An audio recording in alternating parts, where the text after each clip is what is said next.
عورتوں اور مردوں کا اکٹھ ہونے لگا. پھر اس کی وجہ سے زنا عام ہوا, شراب عام ہوئی, منشیات اور پاؤڈر اور ہیروئن عام ہوئی, بدکاری کے اڈے بن گئے. اپنے پاس سے نہیں کہتا, یہی حضرت احمد رضا خان صاحب بریلوی کی ملفوظات کیسے کیسے بدکاری کے اڈے بنے.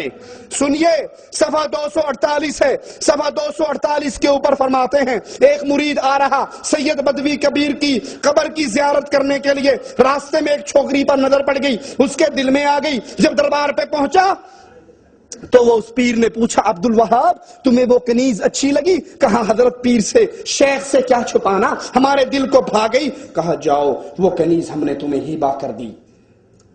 کہتا میں پریشان, وہ تو اس تاجر کی کنیز تھی, یہ بابا جی مجھے کیسے دے رہے ہیں؟ اتنی دیر گزری, وہ تاجر حاضر ہوا اور اس نے وہ کنیز مزار اقدس کی نظر کر دی. خادم کو اشارہ ہوا, انہوں نے آپ کی نظر کر دی, اور پھر قبر والے نے آواز لگا کر کہی, عبد الوہاب دیر کاہے کی ہے, اس کو پکڑو, سامنے والے حجرے میں لے جاؤ اور اپنی حاجت کو پورا کر لو.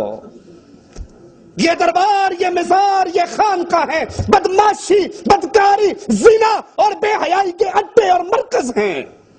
ان مزاروں پر کھڑے ہو کر صاحب قبر سے اپنی مصیبتیں دور کرواتے ہیں, اپنے مسائل حل کرواتے ہیں, مانگتے ہیں, اپنے پاس سے نہیں کہہ رہا. یہی ملفوظات اعلیٰ حضرت احمد رضا خان بریلوی صاحب کی صفحہ اس کا 266 ہے. 266 پر خواجہ اجمیری کے ایک مرید کے بارے میں کہتا ہے, وہ قبر پہ آیا,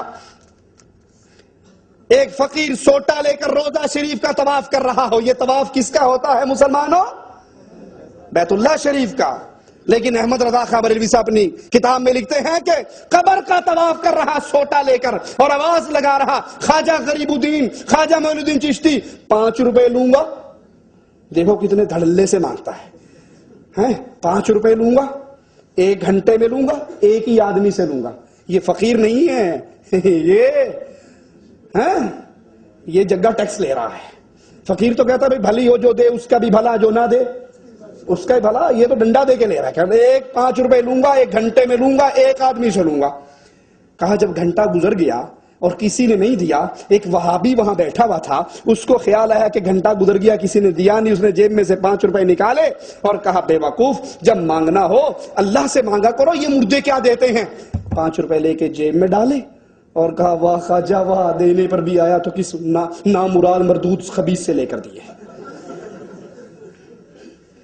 ان مزاروں کے قیام کی وجہ سے اللہ سے تعلق ٹوٹ کر ان سے تعلق ایسے بنا کہ وہاں پر ان قبر والوں مردوں سے, جن کو استنجے کی طاقت نہ تھی, جن کو کفن پہننے کی طاقت نہ تھی, جن کو غسل کرنے کی طاقت نہ تھی, جو قبر میں اتر نہیں سکتے تھے, جو یتیم بچوں کو چپ نہیں کرا سکتے تھے, ان سے اللہ کو چھوڑ کر حاجات پوری کرنے کے لیے سوال کیا گیا.